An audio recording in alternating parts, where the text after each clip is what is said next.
సంక్రాంతి అంటేనే megastar, megastar అంటేనే పూనకాలు. ఈసారి ఆ డోస్ ఇంకా కొద్దిగా గట్టిగా ఉండబోతుంది. అనిల్ రావుపుడి డైరెక్షన్లో చిరంజీవి నటిస్తున్న మనశంకర వరప్రసాద్ గారు సినిమా మీద హైప్ నెక్స్ట్ లెవెల్లో ఉంది. అనిల్ మార్క్ కామెడీ, చిరు మార్క్ స్వాగ్ కలిస్తే థియేటర్లలో రచ్చ రంబోలానే.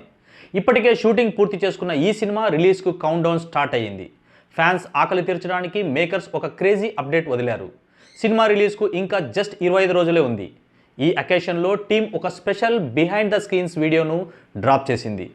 మామూలుగా ఇలాంటి వీడియోల్లో సీరియస్ వర్క్ కనిపిస్తుంది, కానీ ఇందులో మాత్రం సెట్స్లో ఫుల్ చిల్ అవుతున్న విజువల్స్ ఉన్నాయి. అది షూటింగ్ స్పాట్లా లేదు, ఏదో ఫ్యామిలీ గెట్ టుగెదర్లా అనిపిస్తుంది. ఆ వైపు చూస్తుంటేనే సినిమా ఎంత ఫన్గా ఉండబోతుందో అర్థమైపోతుంది. వీడియో చివరి వరకు చూడండి. Please like, share and subscribe చేసుకోవడం మర్చిపోకండి. వీడియోలో మెగాస్టార్ లుక్ అయితే పీక్స్ అనే చెప్పాలి. చాలా రోజుల తర్వాత చిరు ఆ వింటేజ్ జోష్ కనిపిస్తుంది. అనిల్ రావుపుడితో కలిసి బాస్ సెట్స్లో చేసే అల్లరి మామూలుగా లేదు. ప్రతి షార్ట్ గ్యాప్లోనూ జోకులు పేలుస్తూ తెగ నవ్వుకుంటున్నారు. యంగ్ హీరోలకు కూడా సాధ్యం కాని ఎనర్జీతో చిరు సెట్ను వైబ్రెంట్గా మార్చేశారు. ఈసారి కామెడీ టైమింగ్తో బాక్స్ ఆఫీస్ను గట్టిగా కొట్టేలా ఉన్నారు. లేడీ సూపర్ స్టార్ నయనతార కూడా ఈ వీడియోలో చాలా సరదాగా మూవ్ అవుతూ కనిపించింది. చిరు నయన్ మధ్య బాండింగ్ సూపర్గా ఉంది. కేవలం మెయిన్ లీడ్స్ మాత్రమే కాదు, సెట్లో ఉన్న ప్రతి ఆర్టిస్ట్ కూడా వర్క్ ప్రెజర్లా కాకుండా ఫీల్ అయ్యారు.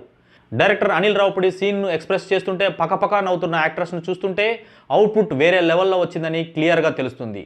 సాహు గారపాటి, సుష్మిత కొనిదెల మేకింగ్లో ఎక్కడా కాంప్రమైజ్ కాలేదు. The biggest family entertainer of Sankranti 2026 అనే ట్యాగ్ లైన్తో వస్తున్న ఈ సినిమా పక్కా పైసా వసూల్ అనిపిస్తుంది. ఫ్యామిలీ ఆడియన్స్కు కావాల్సిన ఎమోషనల్, యూత్కు కావాల్సిన ఫన్, ఇలా అన్నీ కలిపి ఫుల్ మీల్స్ రెడీ చేస్తున్నట్లు మేకర్స్ చెబుతున్నారు. జనవరి 12న థియేటర్లో పండగ చేసుకోవడానికి రెడీగా ఉండండి అంటూ వరుస అప్డేట్ ఇస్తున్నారు ఈ సినిమా టీం. ఇక ఈ సినిమాకు అసలైన హైలైట్ విక్టరీ వెంకటేష్ క్యామియో. చిరు సినిమాలో వెంకీమామ ఎంట్రీ అంటే ఫ్యాన్స్కు డబుల్ కిక్ కదా. అటు మెగా ఫ్యాన్స్, ఇటు దగ్గుబాటి ఫ్యాన్స్ ఈ కాంబో కోసం ఈగర్గా వెయిట్ చేస్తున్నారు. మొత్తానికి ఈ చిన్న వీడియోతో సినిమా రేంజ్ ఏంటో చూపించేశారు సినిమా టీం. సంక్రాంతి విన్నర్గా నిలవడానికి ఎంఎస్జీ అన్ని అస్త్రాలు సిద్ధం చేసుకుంది. మరి సినిమా ఏ లెవెల్లో హిట్ అవుతుందో చూడాలి. సినిమా ఇండస్ట్రీలో ట్రెండ్ మారింది. ఒక్కో సినిమాకు 100 కోట్లు పోసి విజువల్ వండర్గా తెరపైకి తీసుకొని వస్తున్నారు. అలాగే అలాంటి భారీ బడ్జెట్ సినిమాలకు హీరోలు కూడా అదే రేంజ్లో రెమ్యునరేషన్ డిమాండ్ చేస్తున్నారు. ఇప్పటికే ప్రభాస్, అల్లు అర్జున్ వంటి స్టార్ హీరోల రెమ్యునరేషన్ 150 కోట్లకు పైగా చేరిందనే వార్త వినిపిస్తుంది. అయితే ఎప్పటి నుంచో టాలీవుడ్ ఇండస్ట్రీకి బాస్గా ఉన్న చిరు మాత్రం ఇంకా రెమ్యునరేషన్ విషయంలో వెనుకబడిపోయారు. అయితే తాజాగా ఆయన కూడా తన కెరీర్లోనే మొట్టమొదటిసారి హైయెస్ట్ రెమ్యునరేషన్ అందుకోబోతున్నారని తెలుస్తుంది. దసరా మూవీతో బ్లాక్ బస్టర్ హిట్ కొట్టిన డైరెక్టర్ శ్రీకాంత్ ఓదెల దర్శకత్వంలో మెగాస్టార్ చిరంజీవి ఒక సినిమాకు గ్రీన్ సిగ్నల్ ఇచ్చిన సంగతి తెలిసిందే. ఈ సినిమాకు సంబంధించిన అప్డేట్ గత నెల అఫీషియల్గా వచ్చేసింది. పైగా ఈసారి బ్లడ్ బాత్ మామూలుగా ఉండదు అన్నట్లుగా చిరు ఓదెల ఫోటోలతో కనిపించడంతో ఈ ప్రాజెక్ట్పై అంచనాలు భారీగా పెరిగిపోయాయి. అంతేకాదు, ఈ మూవీకి నాని ప్రెజెంటర్గా వ్యవహరిస్తున్నాడు. మరో ఇంట్రెస్టింగ్ విషయం ఏంటంటే, చిరంజీవి ఓదెల సినిమాకు తన కెరీర్లోనే హైయెస్ట్ రెమ్యునరేషన్ తీసుకుంటున్నారని తెలుస్తుంది. ఓదెల సినిమా కోసం చిరంజీవి 75 కోట్ల రూపాయల రెమ్యునరేషన్ను డిమాండ్ చేస్తున్నట్లు హాట్ టాపిక్గా నడుస్తుంది. ఇక మూవీని నిర్మిస్తున్న నిర్మాత సుధాకర్ చెరుకురి కూడా దీనికి అంగీకరించారని టాక్ నడుస్తుంది. ఇప్పటికే ఈ సినిమాకు సంబంధించి చిరంజీవి భారీ అడ్వాన్స్ కూడా అందుకున్నారట. మరోవైపు ఓదెల తన సెకండ్ మూవీని కూడా నానితో చేస్తున్నారు. ది ప్యారడైజ్ పేరుతో రూపొందుతున్న ఈ సినిమా పూర్తయ్యాక చిరు మూవీని సెట్స్ పైకి తీసుకెళ్లనున్నారు ఓదెల.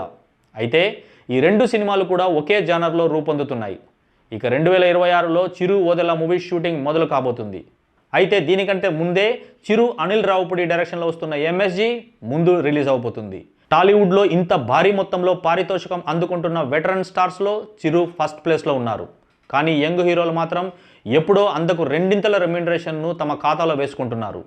అల్లు అర్జున్ పుష్ప 2 మూవీకి ఏకంగా 300 కోట్ల రూపాయలను అందుకున్నారని టాక్ నడిచింది. ఇక ప్రభాస్, మహేష్ బాబు, రామ్ చరణ్, ఎన్టీఆర్ కూడా 100 కోట్లకు పైగానే భారీగానే డిమాండ్ చేస్తున్నారు అని టాక్. అయితే చిరంజీవి, బాలయ్య, వెంకటేష్, నాగార్జున వంటి సీనియర్ హీరోలు మాత్రం ఇంకా ఈ విషయంలో వెనుకబడిపోయారు.